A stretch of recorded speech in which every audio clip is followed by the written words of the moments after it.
O nosso trabalho é sobre distrofia muscular de Duchenne. Essa condição, então, ela é uma distrofia, porque ela causa a fraqueza e atrofia muscular. Ela é progressiva, porque ela tende os sinais e sintomas dela tendem a se intensificar ao longo dos anos. E ela é uma herança ligada ao X recessiva. Ela não tem alguma predisposição por etnia e tem uma incidência de aproximadamente 1 em cada 3.500 nascimentos do sexo masculino. É importante a gente frisar, então, que aproximadamente 30% dos casos ocorrem devido a variantes patogênicas não herdadas. Ou seja, aproximadamente 80% dos casos de distrofia muscular de Duchenne não tem alguma história prévia de doença na família.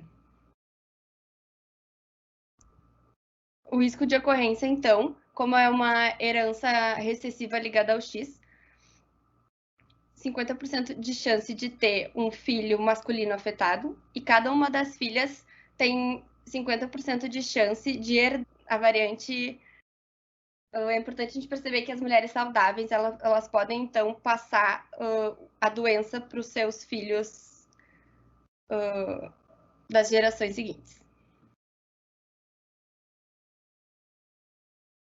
O gene envolvido com a distrofia de Duchenne é o gene da distrofina, que é chamado de DMD. Ele é um dos maiores genes que já foram identificados na espécie humana e ele está localizado no braço curto do cromossomo X, no locus XP212. E por ser um gene muito grande, ele ocupa 1,5% do cromossomo X, ele tem mais chances que ocorram mutações nele, por isso que se diz que ele tem uma alta taxa de variantes patogênicas. As mutações mais comuns, então, são as grandes deleções, que são de 60% a 65% dos casos são por causa de grandes deleções, seguido de 25% a 30% dos casos são pequenas deleções, quando ocorrem poucas pares de bases, né? Inserções ou mudanças no nucleotídeo, e a menor parte dos casos são por grandes duplicações, de 5% a 10%. Uma distinção importante que se tem que fazer é que existe uma outra distrofia muscular, que é a distrofia muscular de Becker, que ela ocorre no mesmo gene, por causa do mesmo gene que a Duchenne, que é o gene da distrofina, só que a distrofia muscular de Becker, ela é um tipo de mutação in-frame. Essas mutações in-frames é quando a leitura do gene permanece. Então, ocorre a tradução, só que o produto, então, a proteína, a distrofina, ela está alterada ou em níveis reduzidos. Enquanto na de Duchenne um tipo de mutação out of frame, que é quando não tem a leitura do gene, então tu não produz proteína nenhuma. Então, o que vai acontecer é que na de Becker, ela é mais branda, ela é semelhante à do Duchenne, então tem sintomas semelhantes de fraqueza muscular, que a gente vai falar mais depois, só que ela não é tão forte, ela é mais branda. E os indivíduos que têm distrofia de Becker, eles chegam até a idade adulta e podem se reproduzir. Enquanto na Duchenne, o indivíduo geralmente não chega à idade adulta, não se reproduz. Sobre a fisiopatologia da doença, ela é resultante da variação patológica do gene que a Jana já comentou, que ele deveria codificar a distrofina, que é uma proteína intracelular que é expressa sobretudo nos músculos esqueléticos e cardíacos, e também em alguns neurônios do cérebro. Então, aqui é uma imagem para mostrar como a distrofia atua. Ela é parte do complexo distrofina-glicoproteína, que tem um papel importante na unidade estrutural do músculo. Então, ela funciona como um elo mecânico para amarrar o citoplasma de actina à superfície interna do sacolema. Assim, ela liga o citoesqueleto de actina à matriz celular. Então, a falta de distrofina no músculo esquelético, ela resulta em fragilidade do sarcolema, sinalização intracelular prejudicada, necrose dos miócitos, infiltração inflamatória e, eventualmente, a substituição do músculo por tecido fibrótico e gorduroso. Ocorre o que se chama pseudohipertrofia, quando existe um acúmulo desse tecido fibrocartilaginoso e gorduroso em algumas fibras do músculo, sobretudo na panturrilha, o que é um achado muito comum na análise clínica dessa síndrome. No tecido cardíaco do adulto, existe uma falta de células-tronco, que vai resultar na disfunção dos miócitos e consequente perda de função do bombeamento e cardiomiopatia fatal. Dessa forma, a ausência da distrofina ela desencadeia uma cascata de efeitos nocivos, como danos musculares e fraqueza progressiva, que tem início já na primeira infância. Então, agora vamos falar sobre os aspectos clínicos. O DMD, como codifica a distrofina, vai formar uma doença que é a distrofia muscular da Duchenne, e é uma doença de perda muscular, é severa e é progressiva, e é por isso que tem bastantes manifestações clínicas. E a idade de óbito média é de 18 anos. O aspecto clínico-motor é o mais evidente, e a falta de distrofina causa danos musculares, e os meninos acometidos desenvolvem fraqueza muscular a partir de 3 a 5 anos de idade, e o qual se pode evidenciar um retraso na marcha ou quedas frequentes. Também aos 5 anos de idade, normalmente todos os pacientes, né, eles utilizam a manobra de Gowers, que mais adiante vai ser explicada, e também tem uma forma ou uma maneira de caminhar diferente ou especial, que é com as pontas dos pés e com o balanceio do quadril. E, finalmente, a perda de marcha começa entre os 11 a 13 anos de idade, e aos 12 anos, a maior parte dos pacientes está confinada a uma cadeira de rodas. Depois, os aspectos cardíacos, 95% dos pacientes com distrofia muscular do Duchenne têm algum comprometimento cardíaco. Pode ser uma cardiopatia dilatada, como está na foto, ou anomalias eletrocardiográficas. E os sintomas da insuficiência ou perda da função cardíaca se evidenciam a partir dos 10 anos de idade. E a insuficiência cardíaca crônica é uma do 20% da mortalidade, a causa da mortalidade nos pacientes com distrofia muscular do Duchenne. Depois, no aspecto respiratório, a deficiência respiratória é a principal causa de mortalidade, e existe uma perda da função respiratória de maneira progressiva e que acomete o diafragma. E por isso que depois tem hipoventilação noturna e mais adiante tem hipoventilação diurna, e se pode evidenciar com cefaleia, perda de concentração ou apetite. Depois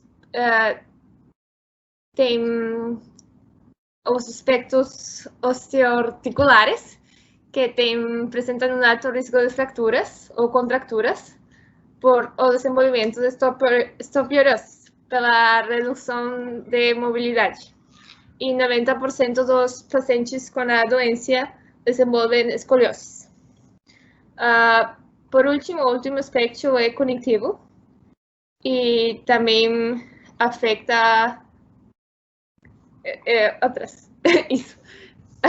afeta o cérebro, e se pode evidenciar em 20 pontos menos no coeficiente intelectual, e também normalmente afeta a inteligência verbal, normalmente.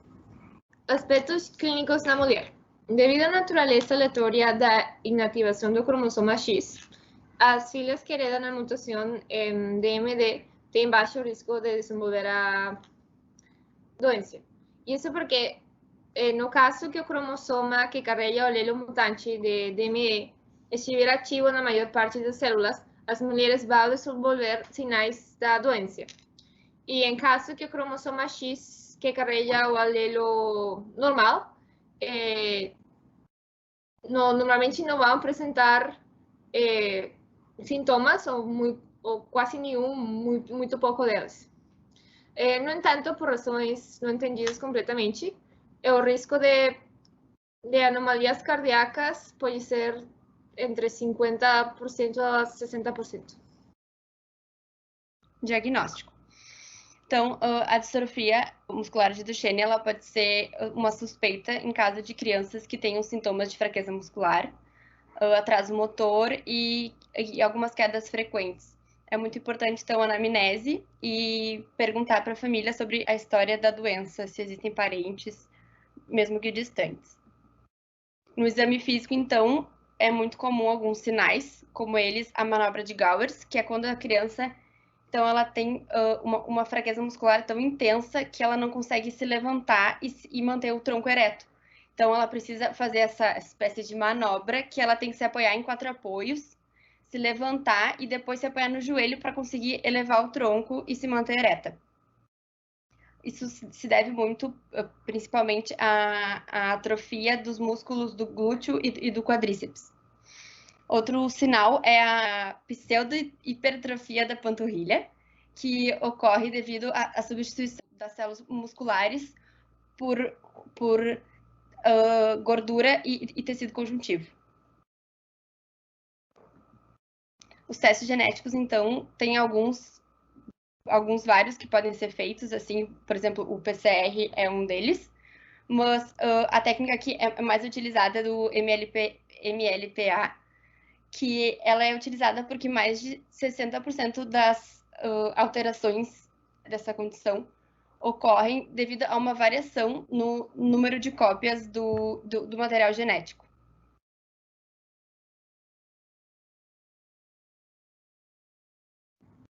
Tá. A biopsia muscular era utilizado como uma forma clássica de diagnóstico da doença. E aqui na imagem se pode evidenciar a diferença entre uma pessoa sem a doença, que tem bastante distrofina, depois a distrofia muscular de Becker, que tem um pouco ou quase nada da distrofina, e já na distrofia muscular de Duchenne se apresenta que não tem nada de distrofina.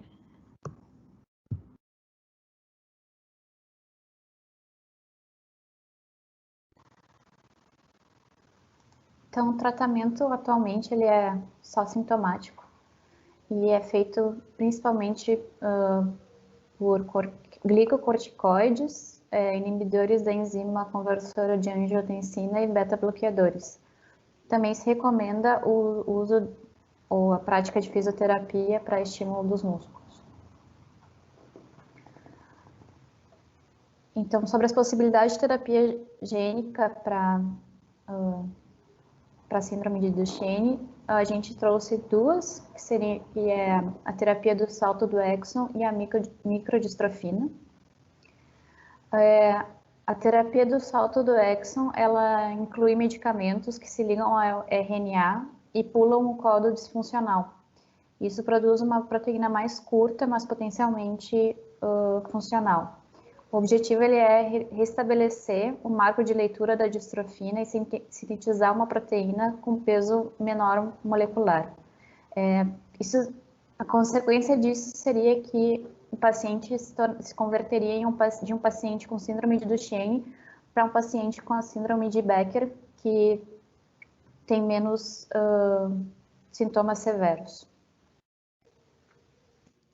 Outro tipo de terapia gênica é a da microdistrofina.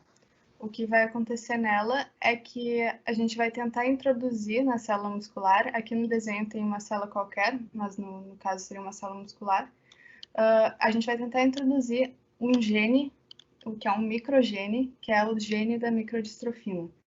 Então se usa um vírus, nesse caso o adenovírus, e como o gene da distrofina é muito grande, como a gente viu, por isso que se criou esse microgene que só tem as partes mais importantes para tentar fazer com que o indivíduo produza distrofina, pelo menos as partes importantes dela.